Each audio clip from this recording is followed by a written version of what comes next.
The bindweed came in the third year of the drought, a plague of green ropes. It moved with a silent, vegetable hunger, smothering fence posts, crawling over barn roofs, and wrapping the trunks of the apple trees that gave the valley its name. Men walked their orchards in the mornings and found the lower branches strangled, the leaves yellowing from the chokehold. It was a ruinous thing, a final curse laid upon land already baked to brick and a people worn thin by want. It coiled around every tree in every orchard in the valley, save one. Hers, the one tended by the fool, Elspeth, and her 83 walking disasters. 2 years earlier, Elspeth had been a puzzle the town of Promise could not solve. A young woman, widowed back east by a fever that took her husband before he could even see the land he'd bought sight unseen, she had arrived with one trunk and a deed to the sorriest parcel in the county. It was the old Hennessy place, a wedge of stony upland orchard everyone knew was played out. The apple trees were scrawny, choked by thistle and spurge, and the soil was thin as broth. Jedediah at the general store had sold her husband the parcel through the mail with a clear conscience. A man should know what he's buying. For a woman alone to show up and try to work it, well, that was a tragedy bordering on a joke. "The soil's gone sour, miss," Jedediah had told her, his voice steeped in a pity she did not ask for. "The trees haven't given a decent crop in a decade. You'd have done better to sleep in the street." Elspeth had only nodded, her gaze fixed on the middle distance. Her stillness was unnerving. It wasn't defiance, not exactly. It was a kind of deep, quiet listening, as if she were taking counsel from the wind itself. She bought flour, salt, a new axe head, and 3 spools of wire, paid in coin, and walked the 7 miles out to the property. The place was worse than the talk. The small cabin leaned, the stone walls that terraced the hillside had collapsed into rubble, and the apple trees stood like arthritic skeletons against the sky. She spent the first month not on the trees, but on the walls. Day after day, she worked with her hands until they were raw as scraped bone, then rough as bark. She hauled stone, reset the foundations, and rebuilt the walls one rock at a time. The men riding past on their way to richer fields would shake their heads. All that work for a dozen bushels of wormy apples. It was a waste of a good back. Her nearest neighbor was Silas, an old German who kept to himself on a small plot overflowing with tidy vegetable rows and a single, perfect pear tree. He watched her for a week from his porch, smoking his pipe. On the 8th day, he walked over, carrying a pail of fresh milk and a loaf of dark bread. He did not offer help, which she was grateful for. He only watched her place a heavy capstone on a newly finished section of wall. "The land speaks," he said, his voice a low rumble. "A wise one listens to what it asks for, not what you want to command." Elspeth paused, wiping sweat from her brow with the back of a gritty wrist. She looked at the sour soil, the tangled weeds between the trees. "It's asking for more than I have to give," she said, her voice plain and steady. Silas pointed with his pipe stem toward the thickest patches of thistle and milkweed. "It asks for help. The right kind of help." He took a long draw from his pipe. "Not a plow, a mouth." That was the conversation that led to the sheep. Not the big, heavy-wooled valley sheep that fattened on alfalfa and were worth a fortune. Elspeth didn't have the money for them, nor the pasture. Instead, she took a wagon 2 counties over and came back with what the seller had called, with a laugh, his hill-scrambling briar-eaters. They were a scrawny, old-world breed, with shaggy coats of gray and black, intelligent eyes, and a goat's appetite for brush. They were small, nimble, and considered next to worthless for both meat and wool. She bought the whole flock of 83 for a song. When she let them loose in the orchard, the laughter started in town and didn't stop for a year. Sheep in an orchard? Everyone knew they'd strip the bark from the trees, killing them faster than any drought. Jedediah held court by the cracker barrel, explaining to any who would listen that the poor woman had finally cracked. "Girdle every last tree, they will. She's turned her pasture over to pests." But Elspeth had watched. Before she'd bought them, she had spent a whole afternoon sitting on a rail fence, watching the flock in their home pasture. They ignored the tender grass. They ignored the saplings. They moved like a slow, flowing river toward the brush, the nettles, the thorny vines, and the leafy weeds that choked the fence line. They ate with a delicate, surgical precision, stripping leaves and leaving woody stems behind. They were browsers, not grazers. They preferred the bitter to the sweet. She spent her savings on more wire, running fences to divide the orchard into sections. She turned the flock into the first, most overgrown quadrant and watched. They flowed around the apple trees as if they were stones in a stream, their attention fixed on the buffet of weeds beneath. They ate the thistle down to the root. They devoured the spurge. They meticulously cleared the ground, their sharp little hooves breaking up the crusted soil, and their droppings returning richness to it, pellet by pellet. She stood for hours, watching, committing the quiet economy of the place to memory. The arithmetic was simple: 83 mouths, working from sunup to sundown, turning worthless weeds into valuable manure. After 2 weeks, she moved them to the next section. Behind them, they left cleared, fertilized ground, the apple trees standing untouched and serene in the sudden open space. She kept this victory to herself, a coal banked low under ash, letting the town's laughter burn itself out. The land was speaking, and for the first time, she was beginning to understand its language. By June, the first 4 sections of the orchard were clear. The sheep, fat and content on their diet of thorns, had grown thick, surprisingly soft coats. Elspeth had spent the spring evenings with a pair of shears, her hands learning the rhythms of the work. The fleeces were not uniform like the valley merinos. They were a mix of coarse guard hairs and a downy undercoat, soft as smoke. She washed it in the creek, carded it by the fire, and began to spin. The yarn that emerged was a heathery gray-brown, light and warm and possessed of a strange resilience. It was the color of the stones in her walls. It was during the shearing that the boy first appeared. His name was Leo, a thin, shy child of 10 from a family down the road whose own farm was failing. He would stand at the fence line for hours, silent as a shadow, watching the sheep. They were not like other livestock. They were calm, almost tame. Elspeth had a quiet word for each of them, and they seemed to know her voice. The boy was drawn to their peace. One afternoon, she looked up from her work to find him standing just inside the gate. He was holding out a handful of clover he'd picked. "They won't eat it," Elspeth said, her voice gentle. "They prefer the rough stuff." She gestured to a patch of burdock. "Try that." The boy hesitated, then picked a broad, dusty leaf. He offered it to the nearest ewe, a placid creature with a black face and one floppy ear. She took it delicately from his fingers, chewed, and then looked at him for more. A slow smile spread across Leo's face. From then on, he was a fixture. He never spoke much, but his presence was a comfort. He learned the flock, giving them names based on their habits. There was Wanderer, the big ram who always tested the fences, Shadow, a coal-black ewe who stuck close to Elspeth's heels, and Patches, who had a spot of white on her rump. He called the whole flock the Cloud, because from a distance, their gray bodies moving over the greening hill looked like a low-lying fog. The town's mockery had not ceased, but it had changed its flavor. It was less sharp, more bewildered. Her trees, which should have been dying, looked healthier than they had in years. The ground beneath them, once a tangled mess, was now clear and dark. Her sheep, which should have been worthless, were fat. The arithmetic was shifting. In August, a wool merchant came through Promise, a man from the city with spectacles and a ledger. He bought the big, clean fleeces from the valley farms for a premium. Jedediah, full of civic pride and a little malice, directed him up to the Hennessy place. "Go see what the widow's shearing," he'd said with a wink to the men on the porch. "If you've a market for briars and dust."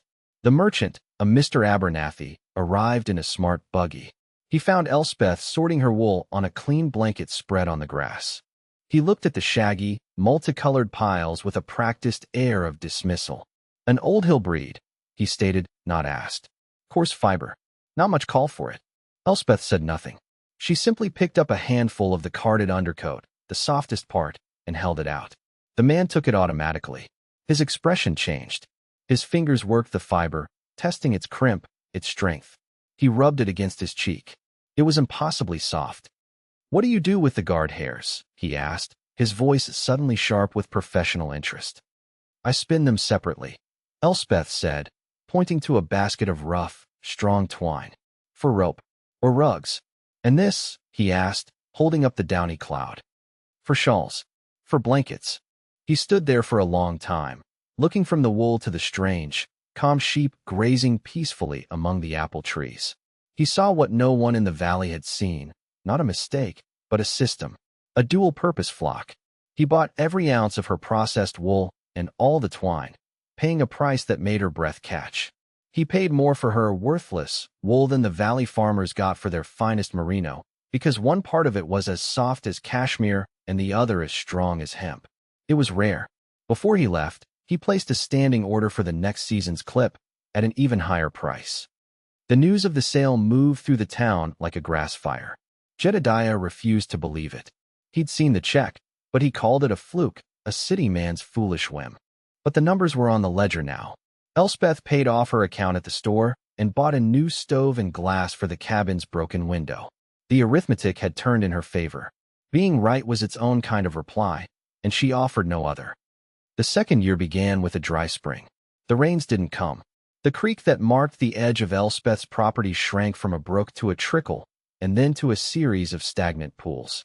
The valley farmers watched the sky with a familiar, gnawing anxiety. Their rich pastures of alfalfa and clover began to brown at the edges. Elspeth's orchard, however, seemed to hold the moisture. The cleared ground, mulched by the sheep's presence, acted like a sponge, hoarding what little dew the nights offered. Her trees set a healthy crop of blossoms. The drought brought a new visitor, Mr. Hemlock, the land agent from the county seat. He was a man who dressed in city clothes and smelled of bay rum and quiet predation. He dealt in failures, buying up farms when debt and despair made the price right. He arrived at Elspeth's gate with a smile that did not touch his eyes. "A woman alone," he began, his tone a thick syrup of false sympathy, "must find this work terribly taxing, especially with the drought setting in. The valley is going to suffer." "The work is honest," Elspeth replied, her hands busy mending a gate latch. She did not stop her work to look at him. Indeed. But sentiment doesn't pay the bills." He gestured expansively at her orchard, the healthy trees, the placid sheep. "You've done wonders here. Tidied the place up nicely. I might be prepared to make you a fair offer. Take it off your hands before the season turns sour. Give you enough to start fresh somewhere with more water." "I'm not selling," she said. It was a flat statement of fact, not a negotiating position. Hemlock's smile tightened. "Every piece of land has a price. Yours is that it's isolated. The well is unreliable, and your neighbor's troubles will soon become your own. When their fields dry up, their pests will come looking for green leaves. Your orchard will be an island under siege." He was not wrong about the neighbors. As summer deepened, the mood in the valley curdled. Crops failed. The dust from dry fields coated every surface. Men who had once laughed at Elspeth's briar-eaters now looked at her flock with a hungry, resentful gaze. Her sheep were still fat. They thrived on the toughened, drought-resistant weeds that were the only things still growing with any vigor. Leo now spent most of his days at the orchard. His own family's farm was a dust bowl. His father had grown silent and brittle. At Elspeth's, there was a sense of quiet purpose. He helped her move the sheep from section to section, his thin body wiry and strong. He learned to mend the stone walls, his small hands fitting the rocks together with surprising skill. He rarely went to town anymore. "They just talk about the dust," he said once, kicking at a puff of it. "Here, we just do the work." One evening, as the sun set in a hazy, red sky, Silas came over again. He looked at her trees, heavy with the promise of small, green apples. He looked at the sheep, resting in the shade. "The earth is angry," he said. "When the ground cracks, things crawl out that have been sleeping." He wasn't talking about insects. He was talking about the change in men's hearts when they are pressed by hunger and fear. He told her to be watchful. The first real trouble came a week later. She woke to the sound of the flock, a nervous, agitated bleating. In the pale pre-dawn light, she saw that the gate to the far section had been smashed open. 3 of her ewes were gone. There were wagon tracks in the dust leading away from her property. Theft was a new and ugly thing in the valley. One person alone. The phrase echoed in her mind, this time with the chill of Hemlock's voice. She repaired the gate, her jaw set. She counted the flock again. 80. The arithmetic of loss was the cruelest of all. She did not go to the sheriff. She knew what the answer would be. A woman alone can't hold a place like this. It was an invitation for more trouble. Instead, She and Leo began taking turns sleeping in the barn, a shotgun loaded with rock salt laid across her lap. The fear was a cold knot in her stomach, but the work did not stop. The apples were beginning to ripen, and the remaining sheep needed to be moved to the final, uncleared section of the orchard. It was in this last patch of land, thick with the most stubborn and deep-rooted weeds, that she first saw it. A thin, tenacious vine with arrowhead-shaped leaves and small, white, trumpet-like flowers. Bindweed. She'd seen it before, in small patches, and had seen the sheep devour it with a particular relish.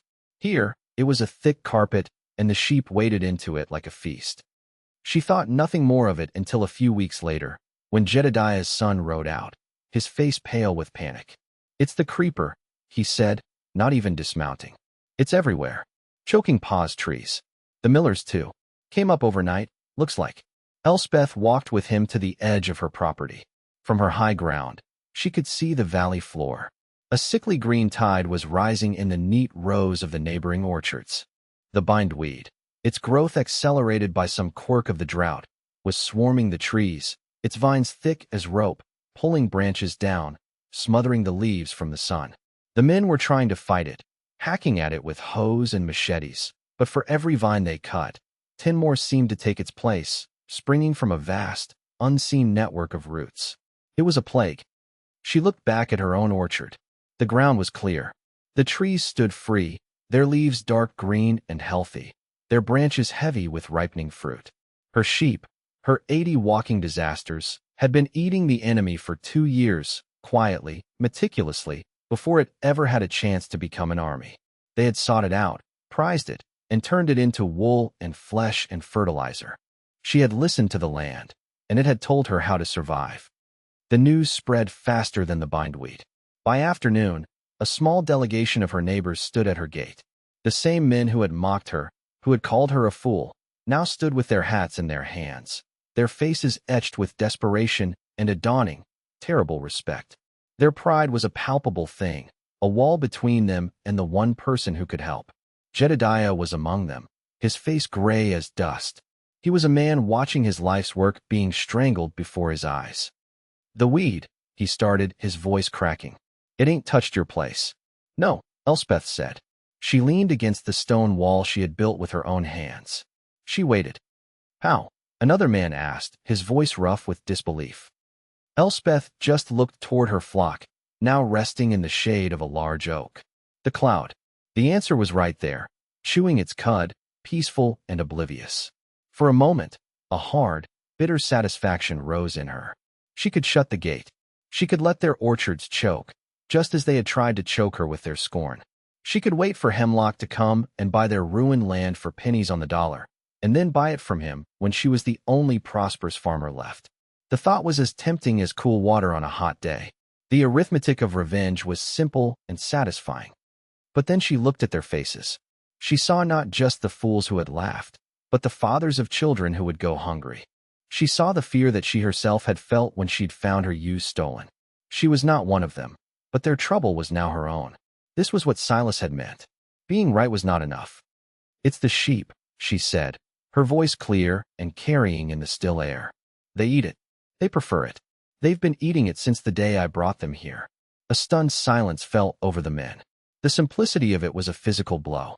All this time, the cure had been grazing on the hill above them, dismissed as a woman's folly. They had trusted plows and poisons and their own stubborn traditions, and all had failed. They had commanded the land, and it had rebelled.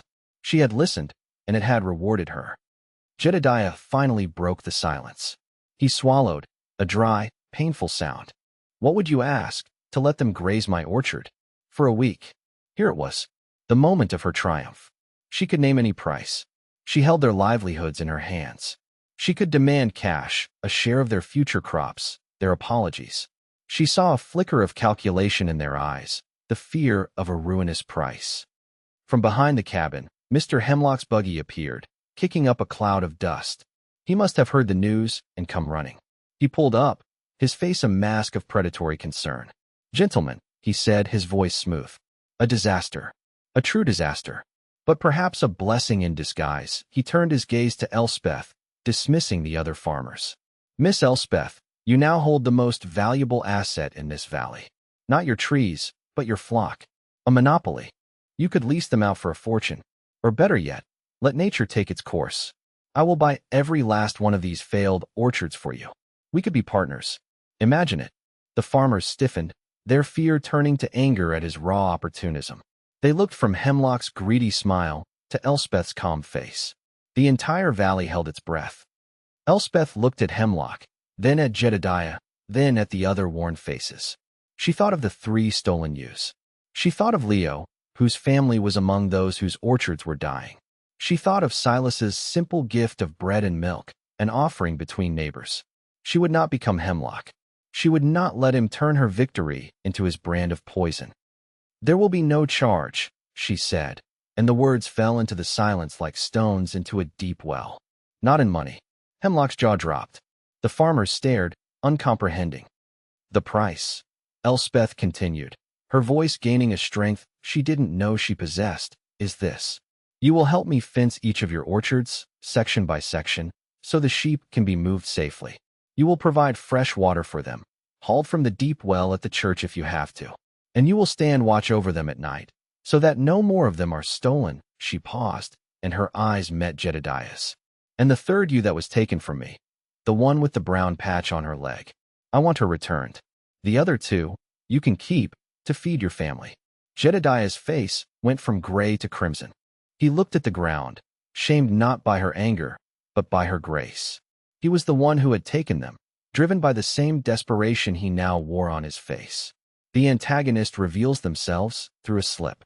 But she had known. How had she known? She hadn't. She had simply offered a path back from a bad choice. It will be done, he mumbled, his voice thick. Hemlock sputtered. This is madness. You're throwing away a fortune. A thing's only worth what others will pay, Mr. Hemlock, Elspeth said, turning her cool gaze on him. I find a solvent neighbor is worth more than a desperate one. Your business here is finished, she turned her back on him, a dismissal more absolute than any shout. He stood for a moment, his face contorted in disbelief, then climbed into his buggy and rode away, leaving only his dust behind. The work began that afternoon. It was a strange sight. The valley's proudest men taking orders from the woman they had scorned, their hands learning the unfamiliar work of her system. With Leo directing, a proud foreman of 10, they fenced Jedediah's orchard first. Elspeth and Leo walked the cloud down from the hill. The sheep, hesitant at first, stepped into the new orchard and found themselves in a paradise of their favorite food. They fell upon the bindweed with a quiet, steady purpose, and the men watched in awestruck silence as their ruin was eaten, leaf by leaf. For the next month, the flock rotated through the valley. They were a traveling cure, a quiet, gray miracle. Elspeth and Leo moved with them, living in a tent, overseeing the fencing, the watering, the nightly watches. The people of the valley brought them food, fresh bread, jars of preserves from better years, the last of their smoked meats. They did not speak of their old mockery, and Elspeth did not ask them to. The shared work was apology and acceptance enough. The children, led by Leo, began to call the sheep by the names he had given them. Wanderer, Shadow, Patches. The flock was no longer a strange woman's folly. It was the town's salvation. By the time the first autumn rains came, washing the dust from the air, the bindweed was gone. The orchards were saved. The trees, though weakened, would live. That year, the apple harvest was small all over the valley, except in one place.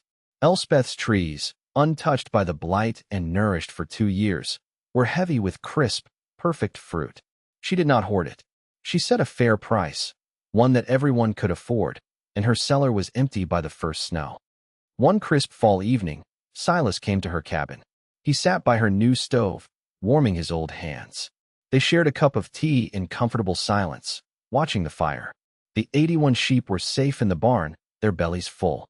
Patches had been returned, as promised. The land speaks, Silas said, repeating his old words. And now, the people listen. To it, and to you. Elspeth looked out the new glass window at the moonlit orchard. The stone walls she had built stood pale and strong in the darkness. The trees were stark silhouettes, resting and ready for the next season. It was a hard place, but it was hers. She had not commanded it. She had learned to belong to it. The arithmetic of her life was no longer about lonely survival. It was about the steady, quiet sum of 81 sheep, a dozen saved orchards, a boy who had found his purpose, and a community that had learned the value of listening. It was the math of abundance,